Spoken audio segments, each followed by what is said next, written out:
Novo currículo de escola dominical da CPAD. Uma proposta inovadora que começa pela definição das capas, coloridas, modernas, idealizadas com o objetivo de criar uma identificação com o público a que se destina. Perceberam os novos nomes das revistas de escola dominical? Agora, todo o currículo faz parte de uma grande família chamada Lições Bíblicas. Derivada das lições bíblicas adultos, esta nova nomenclatura carrega para as demais faixas etárias o conceito do que realmente são, um material que tem origem e se fundamenta em uma única fonte, a Bíblia Sagrada. Vanguarda, inovação. É a CPAD, oferecendo recursos para que os professores de escola dominical estejam bem aparelhados para transmitir as verdades do reino de Deus a seus alunos. E não para por aí. São diversos recursos que fazem de cada revista um rico e precioso conteúdo voltado para o ensino da palavra de Deus. Prepare-se para este novo tempo e surpreenda-se com o novo currículo de escola dominical da CPAD.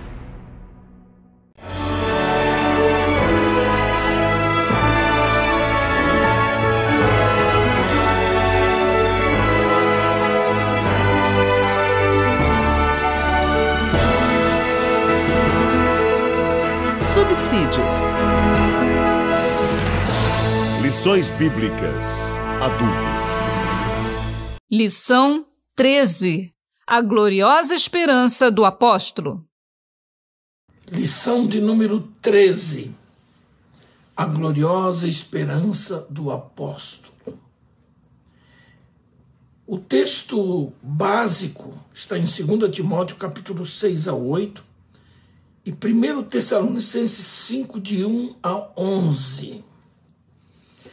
Eu gostaria ainda de acrescentar, para uma leitura adicional, o texto dos Atos dos Apóstolos, capítulo 21, de 7 a 15. E isto vai nos dar uma visão real de qual é essa gloriosa esperança que o apóstolo Paulo tinha. Nós vamos nos deparar com o apóstolo Paulo alertando a igreja de Tessalônica para as coisas que poderiam destruir a coisa mais preciosa da vida do crente, que é a sua esperança, a esperança da glória. Em meio ao sofrimento, o crente precisa apegar-se à esperança das promessas das Escrituras Sagradas, porque a esperança é a fonte da força sempre presente para os fiéis que creem no Deus que realizou todas as coisas em Cristo Jesus. A garantia dessa esperança está no fato de que o Espírito Santo fortalece a nossa fé e que, se morrermos, literalmente, morrermos fisicamente, temos uma herança eterna com Deus em sua glória. Paulo, mesmo enfrentando o espectro da morte a cada dia da sua vida, não se deixou esmorecer, porque ele era dominado pela certeza íntima de algo superior para a sua vida na eternidade. Nesta preciosa lição, Paulo procura aclarar a doutrina da volta do Senhor. E ele dá continuidade sobre o assunto em 1 Tessalonicenses 5, 1, quando ele diz: mas, irmãos, acerca dos tempos e das estações, não necessitais que se vos escreva. É interessante que o capítulo 5 começa com uma conjunção aditiva mas, ao capítulo 4, que Paulo fala sobre a ressurreição dos mortos em Cristo e fala também sobre o arrebatamento dos vivos em Cristo. Na verdade, O capítulo 5 é a continuação do capítulo 4 sobre a parousia, ou seja, a volta de Cristo. Essa volta de Cristo acontecerá em duas fases distintas. Assunto bem tratado e bem conhecido daqueles que estudam a palavra de Deus no campo da escatologia. Essas duas fases distintas se destacam como: a primeira fase é quando ele virá para os salvos pela graça e descerá até as nuvens. Está lá em 1 Tessalonicenses 4, 15 e 16. E é lá nas nuvens onde ele se encontrará com a igreja remida pelo seu sangue precioso. Outro sim, os mortos em Cristo ressuscitarão primeiro naquele dia, e os vivos serão arrebatados, e juntamente se encontrarão com o Senhor nos ares. Essa é a primeira fase, e essa fase será invisível para o mundo. O mundo não verá. O mundo saberá da notícia após a saída da igreja, o desaparecimento dos crentes em Cristo Jesus ao encontro do Senhor. Mas a segunda fase da vinda do Senhor será uma fase visível, porque ele descerá em grande glória e literalmente ele será visto pelo mundo, especialmente pelo povo judeu. Está lá em Zacarias 14, versículos 2 e 3. É o que sonha diariamente, o tempo todo, o povo judeu. Quando Israel se reúne junto aos muros, chamado Muros das Lamentações, em Israel, onde estava o antigo templo, ali os judeus ortodoxos oram a Deus, como oferta movida perante o Senhor, pedindo a volta do Messias. E ele vai voltar, porque é nessa fase que ele virá pessoalmente para livrar Israel da destruição dos exércitos confederados pelo anticristo. E ele desfará pelo seu poder, não somente ao anticristo, mas também o falso profeta e o diabo. E então Jesus, ele, o Senhor, pessoalmente, implantará o seu reino milenar. É o que está em Apocalipse capítulo 19, nos versículos 11 ao 16. É bom que se diga aqui que a igreja não entrará na grande tribulação, mas ela será tirada da terra antes que o anticristo instale o seu governo mundial. E o anticristo, esse personagem perverso, será destruído na vinda do Senhor. E juntamente com um falso profeta, serão lançados no lago de fogo. Está em Apocalipse 19 e 20. Com este ensino, o apóstolo Paulo garantia aos Tessalonicenses que a esperança era algo que tinha conteúdo e valia a pena confiar e esperar a volta do Senhor. Paulo também explica sobre tempos e estações, com os sinais que precederiam a volta do Senhor. Alguns teólogos tentam separar os termos tempos e estações, geralmente utilizados aqui e até por Jesus no último discurso aos seus discípulos, logo depois da sua ressurreição, em Atos 1, 6 e 7. Jesus lhes promete que haveriam de receber a promessa do Pai e seriam batizados com o Espírito Santo, diz ele, não muito depois destes dias. Atos 1 e 5. Esse tempo era esperado por todo Israel. E os discípulos entenderam que poderia ser o tempo da restauração do reino de Israel. Ora, Jesus lhes disse com firmeza, não vos pertence saber os tempos ou as estações que o Pai estabeleceu pelo seu próprio poder. Os judeus acreditavam, de modo geral, que o Messias, o filho de Davi, herdeiro do seu trono, é quem faria essa restauração. Na verdade, o tempo da restauração do reino a Israel se dará depois da volta do Senhor, visivelmente, em glória, para instalar o seu reino milenar na face da terra. Os tessalonicenses não deveriam se preocupar com tempos e estações que envolvem o dia do Senhor e que estão ligados a Israel e seus contemporâneos depois do arrebatamento da igreja. É bom que se diga de que tudo o que os tessalonicenses precisavam, de fato, era manter viva a esperança da glória em seus corações. E nessa fase importante, é que nós aprendemos uma outra coisa muito interessante.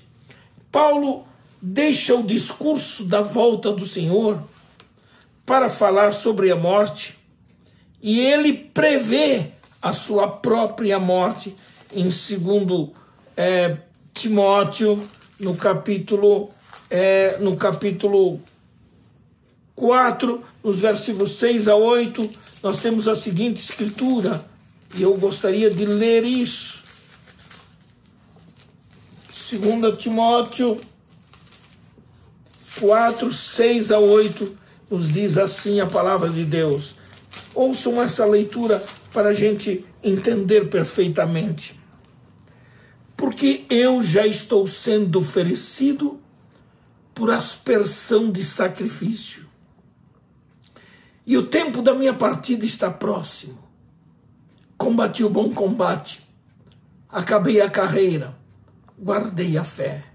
Desde agora a coroa da justiça me está guardada, a qual o Senhor, justo juiz, me dará naquele dia, e não somente a mim, mas também a todos os que amarem a sua vinda. É interessante que Paulo, ele já no versículo 6, previa a sua morte como uma oferta, como uma libação perante o Senhor. Ele via o seu martírio iminente, como essa oferta de sangue derramada sobre o altar de sacrifícios. Paulo previa a sua morte, sem qualquer sentimento de medo, nem tampouco de frustração, porque ele tinha a consciência de que iria padecer pelo nome de Jesus. E o Espírito Santo, que o guiava em todas as coisas, o fez sentir que o tempo da sua partida estava próximo. Ele usa um eufemismo comum para falar da sua própria morte. Sua morte era como a soltura das amarras de um navio para poder ancorar no cais do porto. Ele via também como ter feito um combate numa guerra enorme. Por isso ele diz, combati o bom combate. Gostaria de ilustrar isso com uma experiência pessoal, com a morte do meu pai, um dos pioneiros da obra de Deus no estado de Santa Catarina. Um pouquinho antes dele falecer, ele ainda se preocupava com a obra de Deus, se preocupava com a Bíblia, com estudos bíblicos, até o dia em que eu tive uma conversa séria com meu pai, ficando com ele no seu quarto do hospital por uma semana. E nessa conversa com meu pai, disse, pai, o senhor não tem que provar nada a ninguém. O senhor cumpriu o seu ministério. Sua vida é uma vida ilibada, limpa. E o senhor tão somente tem que deixar que a vontade de Deus prevaleça sobre a sua vida. Meu pai me ouviu no leito do hospital e ele então começou a chorar e as lágrimas correram pelos seus olhos sem nenhuma palavra. Eram 3 horas da manhã aproximadamente. Às 6 horas da manhã, 6:30 por aí assim, meu pai me chama, meu filho, eu preciso falar com você. Pois não, meu pai. Tome a minha Bíblia. Eu tomei a Bíblia que estava numa mesinha ao lado da cama. Entreguei na mão dele e ele disse, eu entendi tudo que você falou. Eu não tenho medo de morrer. Eu estou pronto para me encontrar com o Senhor Jesus Cristo. Mas eu quero dar a você esta Bíblia que representa a minha bússola, representa a minha bandeira. Essa bandeira que eu hasteei durante toda a vida nas guerras contra o pecado e contra Satanás. Eu passo para você, meu filho, essa bandeira. Segure-a e não a deixe cair. Não demorou muito tempo, menos de um dia, o meu pai faleceu. Eu não estava presente na hora, mas ele mandou chamar minha irmã, e com voz bem fraquinha, ele disse à minha irmã: avisa ao Nai, o meu filho, de que eu venci e de que eu vou me encontrar com o Senhor Jesus agora.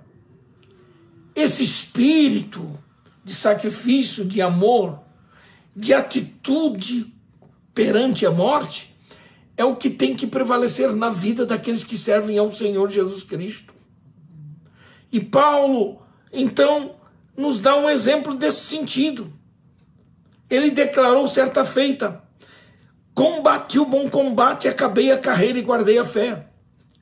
O apóstolo dos gentios estava tranquilo em poder morrer com a certeza de ter concluído sua carreira.